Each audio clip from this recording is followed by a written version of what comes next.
2026-এরই আগামী 12ই ফেব্রুয়ারি থেকে তোমাদের পরীক্ষা শুরু হয়ে যাচ্ছে আর 13ই ফেব্রুয়ারি রয়েছে তোমাদের ইংরেজি বিষয়ের পরীক্ষা। যখন একেবারে হাতে সময়টা কম রয়েছে আর সেই মুহূর্তে দাঁড়িয়ে যদি তোমার মনে হয় এখনো অনেকটা কিছুই বাকি রয়েছে, তাহলে শেষ মুহূর্তের প্রিপারেশন এবং গোপন যে কৌশলটা অবলম্বন করে তুমি কিন্তু 40-এ 40 আনতে পারো, সেটাই জানানোর জন্য আজকের এই ছোট্ট উপস্থাপনা। ইংলিশ বিষয়ে কম পড়ে কি করে বেশি নম্বরটা পেতে পারবে সেটাই কিন্তু জানানোর সঠিক কৌশল নিয়ে চলে এসেছি। তাই ভালো করে মনোযোগ সহকারে দেখে নাও এবং বুঝে নাও, সময় নষ্ট একেবারেই নয়। এক ঝলকে আগে দেখে নাও তোমাদের বিষয়বস্তু কি রয়েছে এবং কোথা থেকে কি নম্বর থাকবে।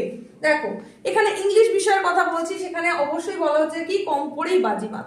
কিভাবে তুমি বাজিমাত করতে পারবে? তোমার রয়েছে প্রথমে কি আছে, প্রোজ, তার সঙ্গে সঙ্গে রয়েছে ভার্স, ড্রামা, গ্রামার আর রয়েছে রাইটিং স্কিল। এই 5টা বিষয় তোমার থাকছে। সেখানে প্রোজ রয়েছে 2টো, এই 2টো প্রোজ আর তার সঙ্গে সঙ্গে ভার্স আছে 3টে, ড্রামা কিন্তু তোমার একটাই রয়েছে। আর গ্রামার পোর্শন রয়েছে, সেটা হচ্ছে নন টেক্সচুয়াল গ্রামার, আর তারই সঙ্গে সঙ্গে রাইটিং স্কিল রয়েছে। এবার প্রোজ তোমার রয়েছে 2টো, যেখান থেকে তোমার নাম্বারটা 2 রকম ভাবে আসবে।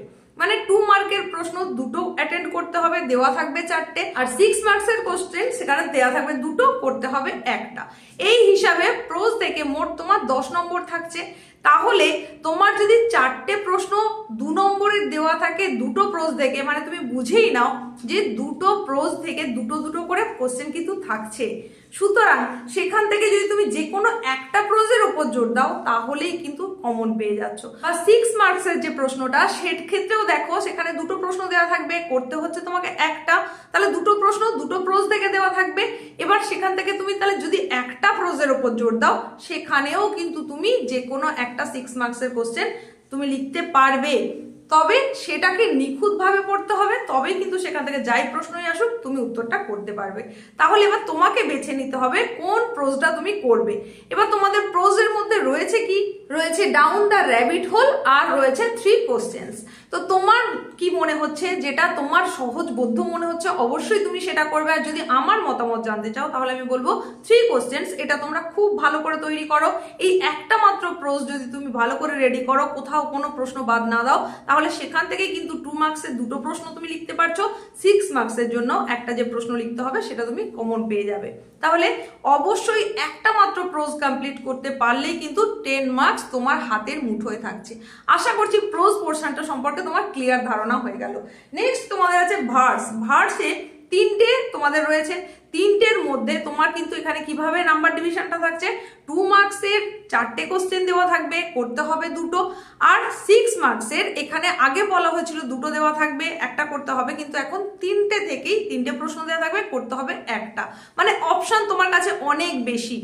সেই কারণেই তোমার যদি তুমি খুব ভালো করে 2টো ভার্স যদি রেডি করতে পারো, তাহলে সেখান থেকেই কিন্তু তুমি অবশ্যই এই 10 মার্কসটা কমন পেয়ে যাচ্ছ। এইবার কি কি রয়েছে তোমার ভার্স, সেখানে রয়েছে হক রুস্টিং, সনেট 73 আর দ্য গ্রিন হাউস এফেক্ট। এর মধ্যে আমার মনে হয় তোমাদের কাছে সনেট 73 এটা একটু কঠিন মনে হতে পারে। বাকি যে 2টো রয়েছে অর্থাৎ হক রুস্টিং এবং তার সঙ্গে সঙ্গে দ্য গ্রিন হাউস এফেক্ট, এই 2টোর ওপরে তোমরা জোর দিতে পারো। এই 2টো খুব ভালো করে যদি করে যাও, অতি অবশ্যই সেখান থেকে কিন্তু সমস্ত প্রশ্ন কমন পেয়ে যাচ্ছ। 2 মার্কসের প্রশ্ন, এমনকি 6 মার্কসের প্রশ্নও কিন্তু কমন পেয়ে যাবে। আর যারা প্রত্যেকটা খুব ভালো করে পড়ে নিয়েছো তারা তো সবটাই দেখে যাবে। আর এরপরে তাহলে আমাদের প্রোজ ভার্সের পরে থাকছে ড্রামা। ড্রামা থেকে তোমাদের 5 মার্কসের কোশ্চেন থাকবে। ড্রামা যেটা তোমার থাকছে সেটা কিন্তু অলরেডি তোমরা 3rd সেমিস্টারে কমপ্লিট করে চলে এসেছো, মানে বিষয়বস্তুটা কি সে সম্পর্কে তোমাদের ধ্যান ধারণা হয়ে গেছে, আইডিয়া হয়ে গেছে। তবে শুধুমাত্র সেখানে এমসিকিউ প্রশ্নের উত্তর তোমরা করেছিলে, কিন্তু এইবারে 4th সেমিস্টারে ডেসক্রিপটিভ কোশ্চেনের উত্তর করতে হবে।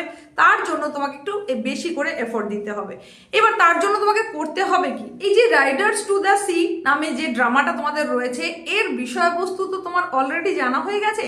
এইবার এই একটাই যেহেতু ড্রামা থাকছে, সেখানে যেহেতু সেকেন্ড কোনো অপশন নেই, তাই এটা কিন্তু তোমাকে খুব ভালো করে তৈরি করতে হবে। কারণ এখান থেকে 5 মার্কসের কোশ্চেন থাকবে, কোথা থেকে কোন প্রশ্ন আসবে সেটা কিন্তু বলা মুশকিল। তবে চরিত্রগুলো খুব ভালো করে দেখে রাখবে, যে কোনো একটা চরিত্র আসার সম্ভাবনা কিন্তু অত্যন্ত বেশি। এখানেও তোমাকে অপশন দেওয়া থাকবে, মানে 2টো প্রশ্নও থাকবে, তার মধ্যে করতে হবে একটা, কিন্তু একটাই নাটক থেকে যেহেতু হবে, তাই ওই নাটকটা তোমাকে খুব ভালো করে জেনে রাখতে হবে। তাছাড়া 3rd সেমিস্টারের সময় তোমার পড়াই রয়েছে বিষয়বস্তুটা। এবার এখন ভালো করে চরিত্রগুলো দেখে নেবে, বাকি কিছু প্রশ্নও কিন্তু তোমাকে দেখতে হবে যাতে একেবারে ছেড়ে না এসে কিছুটা হলেও তুমি লিখতে পারো। তাহলে প্রোজ, ভার্স, ড্রামা এই পর্যন্ত আমাদের হয়ে গেল। এইবার রয়েছে নন টেক্সচুয়াল গ্রামার, যেখান থেকেও কিন্তু 5 মার্কসের কোশ্চেন আসবে। এখানে আমরা অনেক রকম কিছু যা এতদিন পর্যন্ত সিলেবাসে দেখেছিলাম, তারপরে যখন উচ্চ মাধ্যমিক শিক্ষা সংসদের তরফ থেকে মডেল কোশ্চেন সেট প্রকাশ করা হলো, সেখানে আমরা দেখলাম আর্টিকেল প্রিপোজিশনও রয়েছে। সুতরাং তোমাদেরকে আমি বলবো অতি অবশ্যই আর্টিকেল প্রিপোজিশনটাও তোমরা দেখে যাবে। এছাড়া তো তোমাদের যেগুলো ছিল এতদিন পর্যন্ত সিলেবাসে সেই অনুযায়ী synthesis, splitting of sentence, error correction, narration change, এগুলো তো তোমাকে দেখতে হচ্ছেই। আর্টিকেল প্রিপোজিশনটাও একটু ভালো করে দেখে দিতে হবে। এই হয়ে গেল আমাদের নন টেক্সচুয়াল গ্রামার, যেখান থেকে 5 মার্কস রয়েছে। এরপরে তোমাদের কি ছিল সেটা হচ্ছে রাইটিং স্কিল। এই রাইটিং স্কিলের মধ্যেও কিন্তু রয়েছে টুইস্ট। কিরকম? সেখানে রয়েছে এসে রাইটিং, যেটা এই প্রথমবার তোমরা করতে চলেছো। এসে রাইটিং কিন্তু তোমরা এতদিন পর্যন্ত করোনি, এই প্রথমবার এসে রাইটিং লিখতে হচ্ছে। এর আগে তোমরা যেটা করেছো সেটা ছিল প্যারাগ্রাফ রাইটিং। তো সেই প্যারাগ্রাফ রাইটিং এর মতোই এসে রাইটিং, যেটা তোমার থাকবে 10 মার্কসের ওপরে। তবে শুধুমাত্র এটাই থাকছে এমন নয়, এর ছাড়াও কিন্তু এখানে অর হিসাবে থাকছে ইমেল রাইটিং আর ব্লগ রাইটিং। তাহলে এই ইমেল রাইটিং আর ব্লগ রাইটিং, যেখানে 5+5 মানে দুটোই করতে হবে তোমাকে অ্যাটেন্ড, তা না হলে এসে রাইটিং। যারা এসে রাইটিং করবে তাদেরকে ইমেল আর ব্লগ করতে হচ্ছে না, আর যারা এসে করতে পারবে না তাদেরকে তাহলে ইমেল রাইটিং এবং ব্লগ রাইটিং দুটোই করতে হচ্ছে। 5 করে সেখানে মার্কস ডিভিশন রয়েছে। যদি কেউ একটা করে তাহলে একটার জন্য যেটুকু নাম্বার বরাদ্দ সেই অনুযায়ী তুমি যতটুকু লিখবে সেটুকুরই নাম্বার পাবে। আশা করছি এটুকুনি বোঝা গেছে।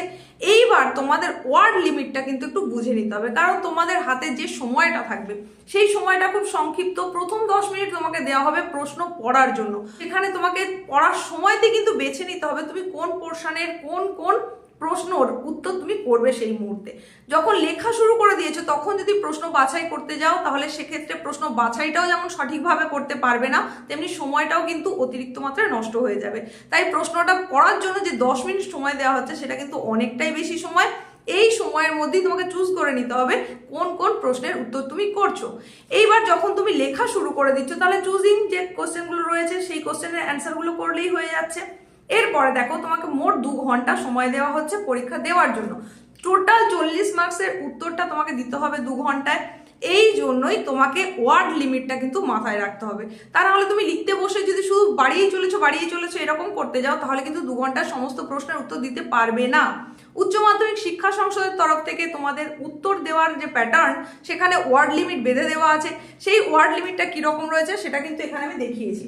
তোমাদের 2 মার্কের যে প্রশ্নগুলো রয়েছে সেগুলো অতি অবশ্যই চেষ্টা করতে হবে 20 থেকে 30 শব্দের মধ্যে তোমরা উত্তরটা লিখবে। যেগুলো 5 মার্কস বা 6 মার্কসের উত্তর করতে হবে সেখানে কিন্তু ওয়ার্ড লিমিট আছে 100 থেকে 120 শব্দের মধ্যে।